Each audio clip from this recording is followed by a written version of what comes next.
Hello everyone. Last week in AWS reInvent, Amazon made lot of innovative announcements.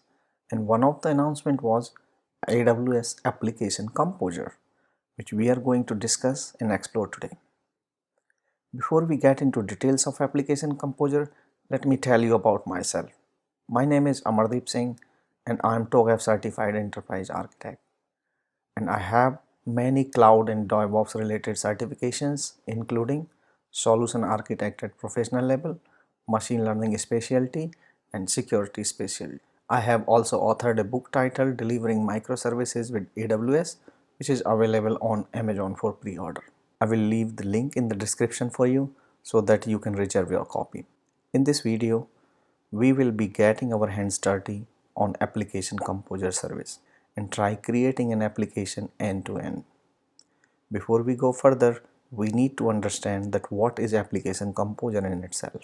So Application Composer is a new service from Amazon which is in preview mode to quickly design, configure and deploy a serverless applications to the AWS cloud. It is a drag and drop designer in which you can simply pull AWS resources on the canvas and provide necessary configuration. It allows you to design a workflow and in background it generates the necessary code and template using the serverless architecture model, which is known as SAM. SAM CLI allows you to deploy this generated code to the cloud with just few commands. Let's take a quick look at what is serverless architecture model or SAM is. Serverless architecture model basically is an open source framework for creating serverless applications in YAML format. You can think of SAM as a shorthand representation of the CloudFormation template. SAM syntax allows you to define APIs, databases, functions, and other AWS resources in just few lines without putting all details like we do in the CloudFormation. SAM syntax templates is converted into CloudFormation template during deployment and executed to create applications.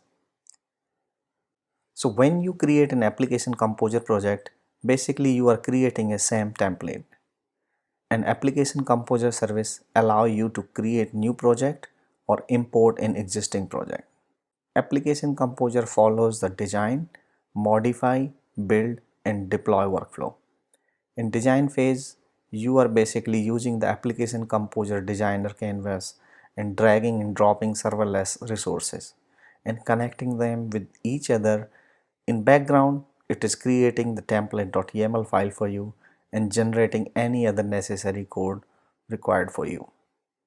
In modify phase, you can make updates to the generated code and add necessary logic needed by your serverless application.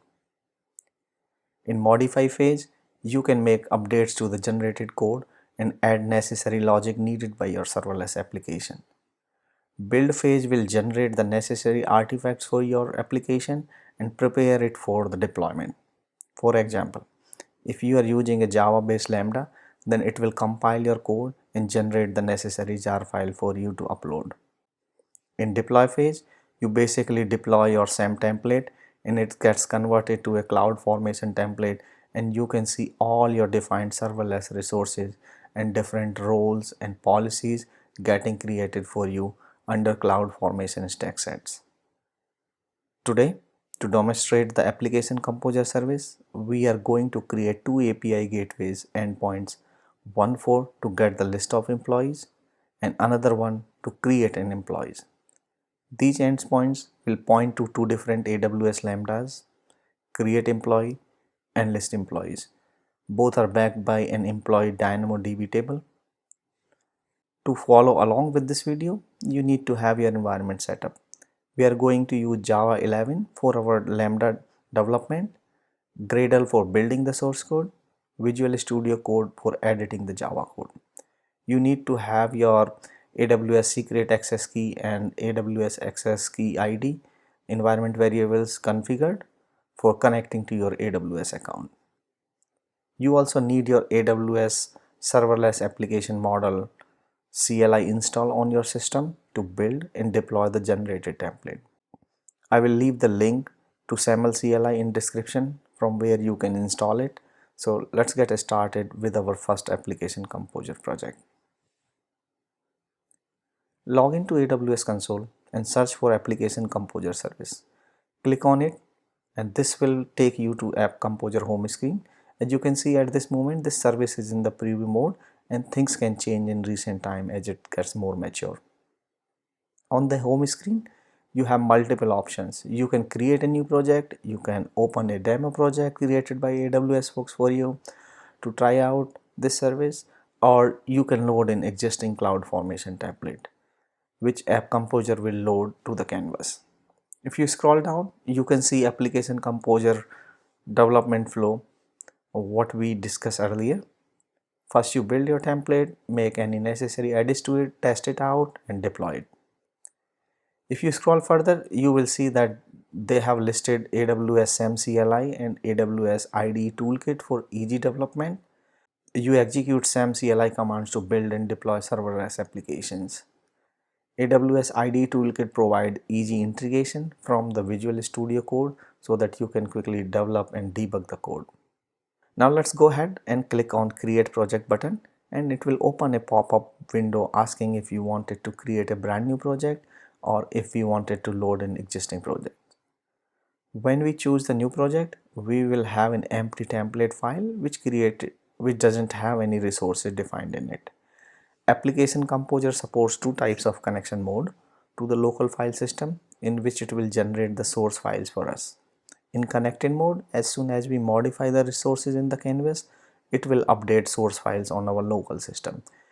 In non-connected mode, it will allow us to download the files generated as part of the application composer configuration. For this video, we are using connected mode. Select the directory where you want to store the files on your local system. Once you select the directory, it will provide access to AWS to view files in the directory. Once you click on Create Project button, it will go ahead and save the empty template to our App Composer demo directory. Once Application Composer is ready, it will display an empty canvas for us to start adding resources to it. If you look at the left panel of the screen, you can see a list of resources are displayed like API Gateway, AWS Lambda, DynamoDB, Kinesis Streams, Cognito User Pool, and others. Now let's start creating our employee API, what we discussed earlier. First, let's drag the DynamoDB table to the canvas and add our first resource. Once you drag this resource, it will give you option to add details to it, delete it, or group this resource with others. Let's go ahead and change the logical ID of this table to employee.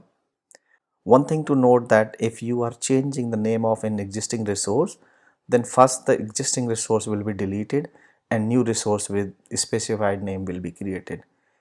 In this case, we are first time creating this resource, so we should be fine by changing it to employee, but this is something to note if you are changing something which is already live in the production.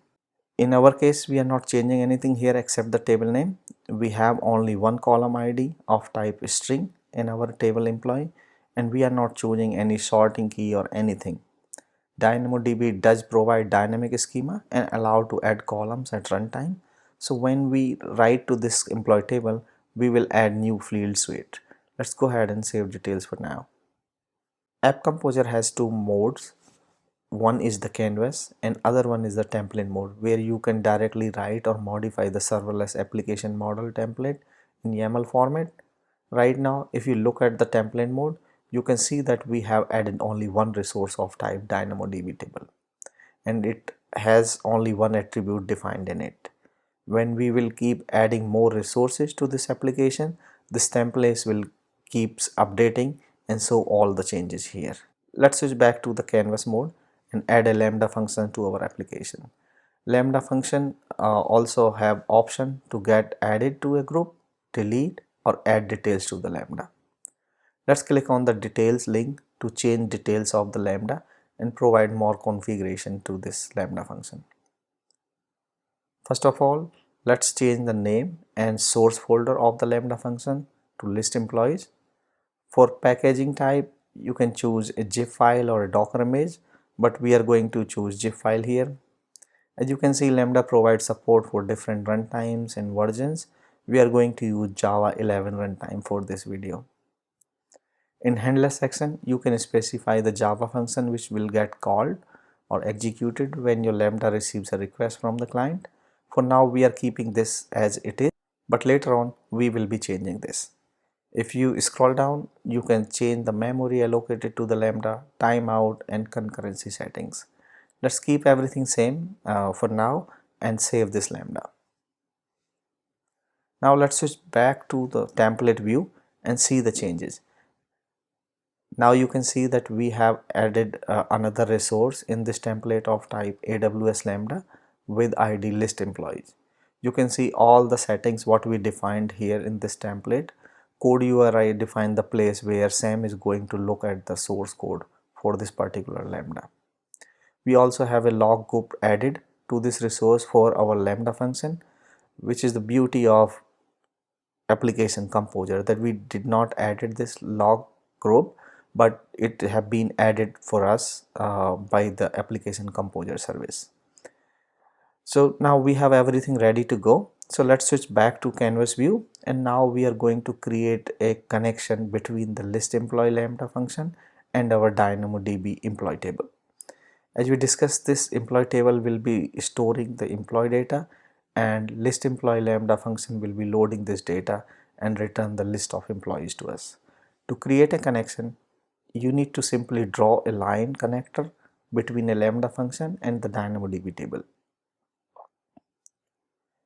You can have a connector going into or out of a resource which simply define the direction of the flow.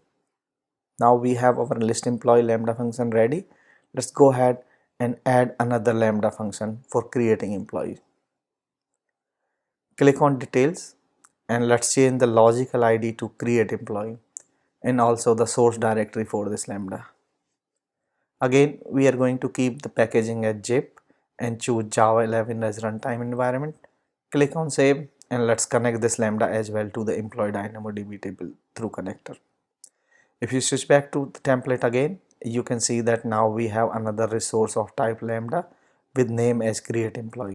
If you notice one more thing now, that our template file have two environment variables exposed to the Lambda, indicating name of the table and the ARN of the DynamoDB table, which we can access in our Lambda function to connect to the database tables. Let's switch back to the canvas mode, and now we need to add an API gateway in front of our Lambda function so that we can call our Lambda using the HTTP endpoint. So let's go ahead and drag and drop the API gateway resources to the canvas and change the name of the APIs to Employee Management API.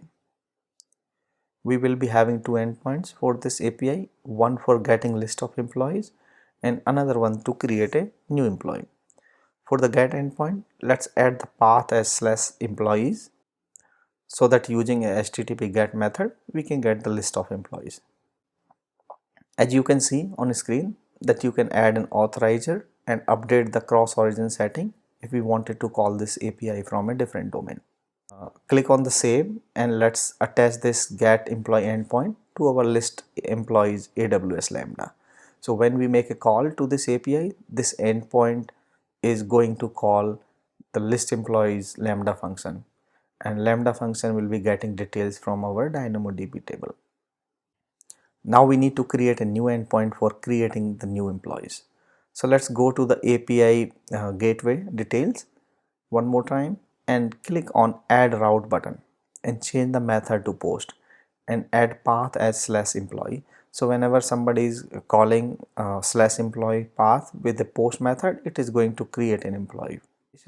We are not changing any other setting related to headers or authorizations, but that's not ideal for a production use case. In production, you should have some authorization rules and headers set up appropriately.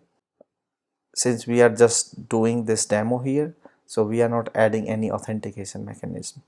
Let's click on save button and attach a connector from this new endpoint to our create employee Lambda function, so that when you try to call this HTTP endpoint on the API gateway, it is basically connecting to our create employee Lambda function which ultimately saving the data into the employee database table. Now we have our serverless application flow ready end to end.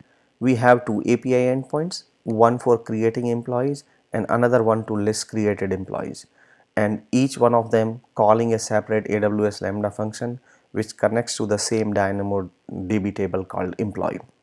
In background, Application Composer have created the required code for us and have our template and Lambda function ready for us. Let's go ahead and open the source directory, and you can see that we have the template file in the root directory, and under that we have an src folder which have source code for our two Lambda functions. Each one of them have the build.gradle file for building each Lambda function using the Gradle build tool. Let's go ahead and open Visual Studio Code, which have our Java plugin ready so that we can easily edit the code and build the project. So now I have opened my source code in the Visual Studio Code, and you can see in the src folder you can have in the src folder you can see we have our both Lambda functions, and each one of them have a handler.java class file which is an entry point for the program. You can see that we have build.gradle file with list of dependencies defined in that, which we are going to change in a bit as we will be needing a dependency for the DynamoDB to get the data from Amazon DynamoDB tables. Template.yml file contains all our resources in a SAM format, and if we need to edit anything we can do it directly here as well. Let's open a terminal window and go to our project root directory and validate that CMCLI installed by typing the command sam -version, and you can see that we have version 1.66 installed on our machine. I will leave the link in the description that how you can install CMCLI and you can check the version on your machine. Now we can try building this project using the sam build command.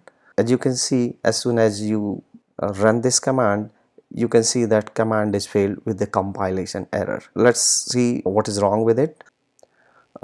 Let's open the build.gradle file and replace the dependencies, as we have to use a different format due to compatibility with the version of Gradle I have on my machine. So now I have added a new dependency for the AWS SDK for DynamoDB and added the SDK bomb to the dependencies. Let's make this change to both Lambda functions, Gradle file, and now we should be able to build this project. I'm going back to the terminal window and let's run the sam build command again. This time we can build our code successfully, and if we run the command sam deploy, we should be able to deploy it to our AWS account. But before that we need to make some code changes to our Lambda function so we have something meaningful. Open the handler.java file in the create employee Lambda function. Right now it just takes an object as parameter and converting that object to a JSON string using the Google's JSON library. First of all, create a new employee class in both Lambda functions with 4 properties, and properties are employee ID, name, department, and employee salary.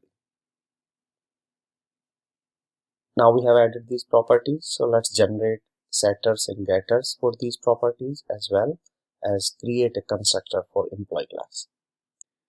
Now copy the same employee class to another Lambda function, as we are going to use the same employee class for list employees as well as create employees.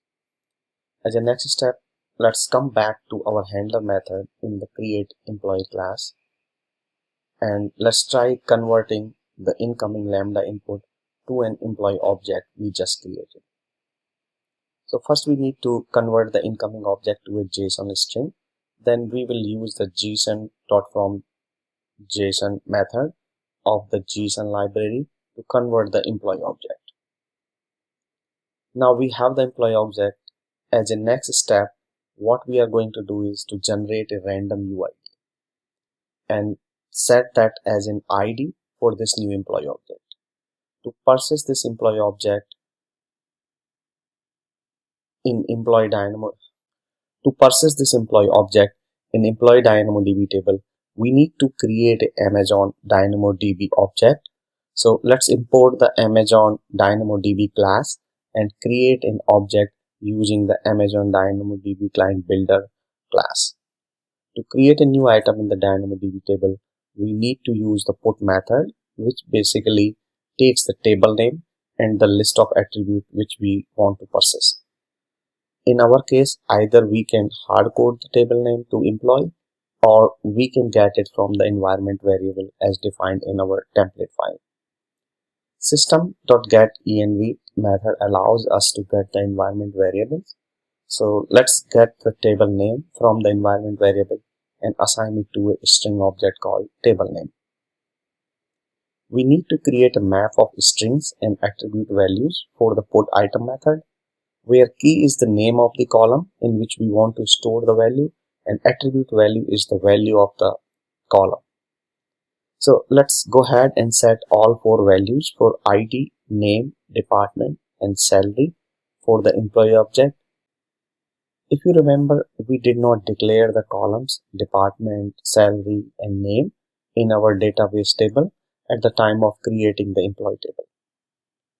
DynamoDB is going to add these three columns on the fly when we insert the data first time. So DynamoDB provides like flexible schema, and at the time of insertion you can basically add more columns to it. So now we are done inserting employee objects. Let's return the same employee object as a return value from the Lambda function. We have our create Lambda function ready to go. So now let's go to the list employee Lambda function and make necessary change to the handler method. Similar to create employee Lambda, here we need to create an Amazon DynamoDB object using the same Amazon DynamoDB client builder .default client, so that we can get the database records. Here we are going to query the database and return the list of employees available in the database. In order to query table, we need to create an object of type scan request and get all the employees. Scan method is not very performant, but since we don't have a big database, so for the demo purpose, it should be fine to use the scan method. Our code is ready to get a list of all employees, and we are returning the employees array list from our list employee Lambda function. We will be making more changes to these Lambda functions later, but for now let's go ahead and build our project using the SAM CLI. So type the command SAM build to command line and it should build it successfully. Now we have our code built successfully and all required artifacts are generated by the SAM build command. Let's try deploying this to our AWS environment. In order to deploy this, we need to type the command SAM space deploy -- guided. So basically we are indicating that we want SAM CLIs to walk us through what all parameters they need from us. But in a production environment or in an automated fashion, you can pass all those parameters in one go to the SAM deploy command. So as you can see, it is going to ask us a bunch of questions before it deploys to the environment. First question it is asking is about the name of the CloudFormation stack. So we can provide a name or you can just keep the default. So let's keep it default here and press enter. In this question, it is asking us to confirm the AWS region in which you want to deploy this application. Since we have the default region configured in our environment variables, so we are keeping it to default to US East 1. Next question is that whether you want SAM CLI to confirm with you before it makes the change to your environment, or it can just directly go ahead and deploy the changes. Next question is related to the role creation. If you want to allow SAM CLI to create the required role for you or not. In our case, we want CLI to do everything for us, so we are just choosing this here. Next question is related to the CloudFormation stack, if you want it to roll back the entire stack or not in case of a failure happen during this deployment process. So we are going with the default option. In this question, it is warning us that list employee and create employee Lambda function might not have authorization defined. So do we want to continue in this case or not? Default to this question is no, but we are going to choose yes for both Lambda functions. But in a production environment, you shouldn't leave your application unauthenticated. Next question is related to SAM configuration file name and the default environment. We are not changing anything and leaving everything default, so just let's go with the default options. As now you can see that SAM CLI is trying to upload the artifacts and our Lambda code to the AWS cloud, and once everything is ready, it will display a list of resources that what it is going to create for us. We can clearly see that what all resources it is creating. We can see from Lambda creation to log group to API gateway, everything is listed as part of this change set. So since we ask CLI to confirm from us before it makes those necessary changes, so let's go ahead and reply yes and deploy this change set. This will start creating the cloud formation stack, and you can see the progress on the terminal window. You can also go back to AWS account and log into cloud formation screen and see that new stack SAM-app execution is in progress. You can see under the stack list that we have another stack named AWS-SAM-CLI-manage-default. If you click on this and go to the resources section, you can see that it has a S3 bucket resource, which is basically containing the template we created earlier and artifacts which we are deploying. By default, SAM uploads everything to this bucket before deployment. Let's go back to the SAM app stack and see the progress. At this point, we can see that Lambda permissions, log group, role, Lambda, and DynamoDB tables already created for us. Let's switch back to the terminal window, and a message similar to below can confirm that our deployment is successful. And now, since we have our deployment completed, let's go to the AWS Lambda section in AWS console, and we will try to execute our Lambda functions directly from there.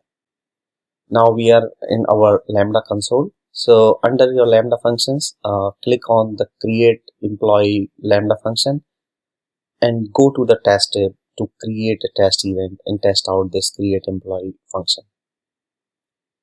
Select create new event and then provide a name, suppose create employee test event. In JSON, provide the employee name, department, and salary. And you can provide some values as this is our test event and we are trying to invoke our Lambda function from here. So what we are going to do is we are just providing name, department, and salary, but the ID our Lambda function should be generating before inserting this record into the database. Save this event and now click on the test button. This will execute the Lambda function and it will pass this JSON event as an input to our Lambda function.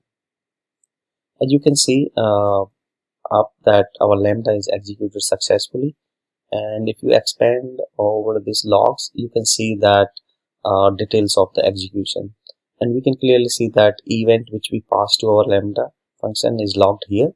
So if everything works well, then our DynamoDB table should have one record at this moment. Click on explore items in the left menu, and now we can see that our record just got inserted into the employee table, and a UUID was auto-generated by the Lambda function as we defined in our code. And we can also see that new columns, name, department, and salary got added dynamically to the employee. Let's go back to the Lambda function console, and this time we will try to test out list employee Lambda function. And if everything goes successfully, it should bring back this newly created employee record, which we just inserted into the database using the create employee Lambda function. Similar to the last time, go to the test tab of the list employee Lambda function and added the JSON event. And this time we are just passing an empty JSON as we are not expecting any input in the Lambda function.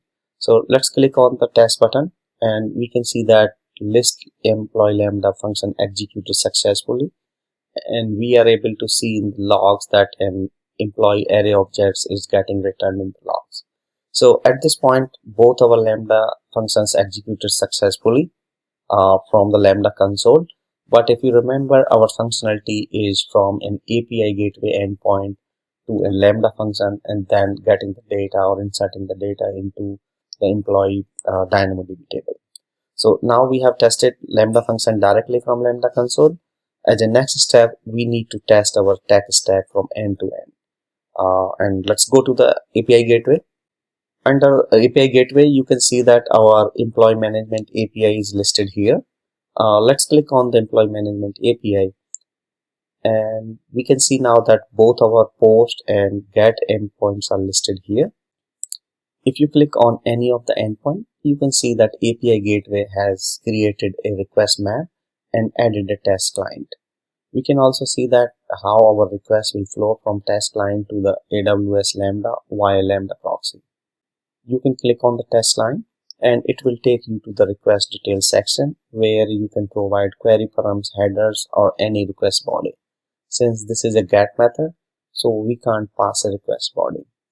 So now let's go ahead and click on the test button to send a request from API gateway to the list employee Lambda function via Lambda proxy. If you see that our request is completed, but we received a status code 502, and we can see that an internal server error from our Lambda proxy. If we scroll to the log details, we can see that Lambda execution was successful and we were able to get a response from the DynamoDB. But while that response was translated by the proxy, it is failed as proxy is expecting a certain type of request and response. So what we need to do now is that we need to go back to our Lambda functions and change the request and response signature so we can return appropriate objects for the Lambda proxy. We need to go and change our Lambda functions to accept API gateway v2 HTTP event as an input and return a API gateway v2 HTTP response. For that, we need our Lambda functions to implement the request handler interface. So let's change the Lambda functions and redeploy these so we can call them directly from our API gateway. Now we have made some code changes, and if you see and scroll down, you can see that we have modified our list employee function, and now list employee function is returning a response object of type API gateway v2 HTTP response, and in the body it is returning the array list of employees object with a status code of 200. So now our employee list function is ready with these changes, and we have to make the similar changes to create employee Lambda function. And if you see in this handler, we need to get the request object body and convert it into an employee object. Then we need to generate the UID and set that as an ID to the employee object. Once we save the object into the database as we were doing earlier, we can simply return the API v2 HTTP response object with a status code of 200. And same employee object is passed back in the body of this response. So basically what we have done is we have changed both our handlers, and this time both our handlers are taking API gateway v2 HTTP event as an input, and they are returning API gateway v2 HTTP response object as a return type. So that way our API gateway proxy should be able to handle the response. So our code changes are completed at this point, but we need to make a small configuration change in the template file.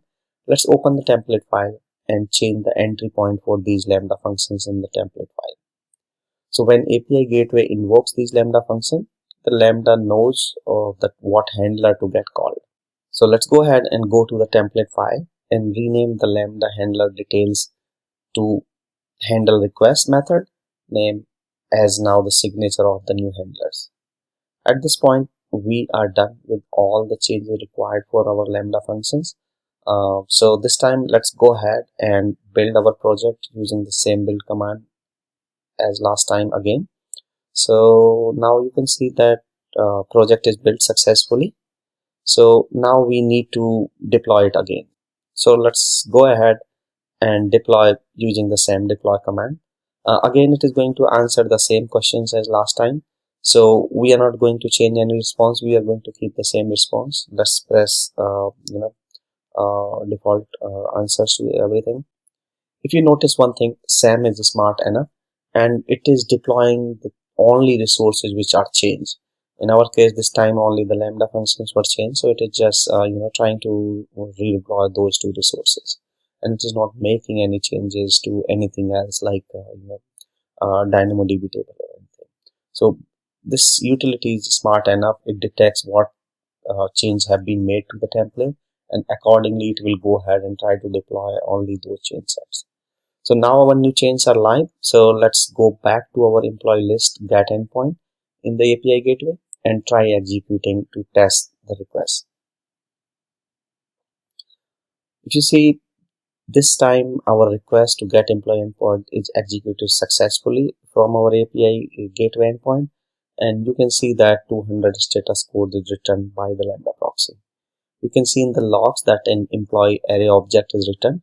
So basically our get employee endpoint is tested correctly. Same way we can execute the create employee endpoint. This time we are going to call through post method. So let's go to the post method and click on the test line. In this post method, we need to provide a body to create a new employee. So let's provide a JSON input to this body, and we are setting these sample values, but you feel free to change these values to anything else. Or if you think that you want to add a new column to your table, you can provide additional JSON attributes. Now we have the body defined, so let's submit this request.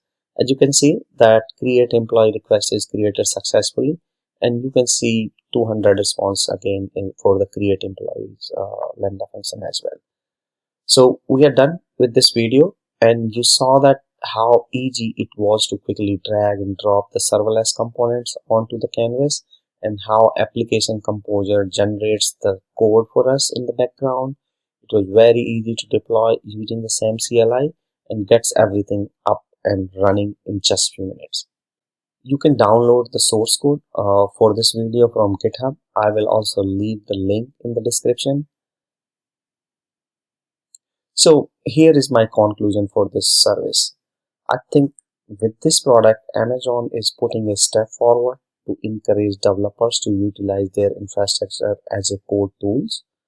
To me, it felt like a product built on top of the CloudFormation, where they are trying to simplify their CloudFormation templates with the same model. CloudFormation is also providing a designer. If you have used it in the past, CloudFormation also provide a designer for generating the template behind the scene, but Application Composer is way more advanced than that and taking CloudFormation to the next level. Personally, I liked and enjoyed trying out this service. Please, you also try and let me know in comments that what you feel about this product. Until then, thank you very much for watching this project. It's time to wrap up things. You can connect with me over LinkedIn, or you can follow me on Twitter. Thank you again for watching this. Please don't forget to subscribe the channel for latest technology trends, updates on cloud and AWS.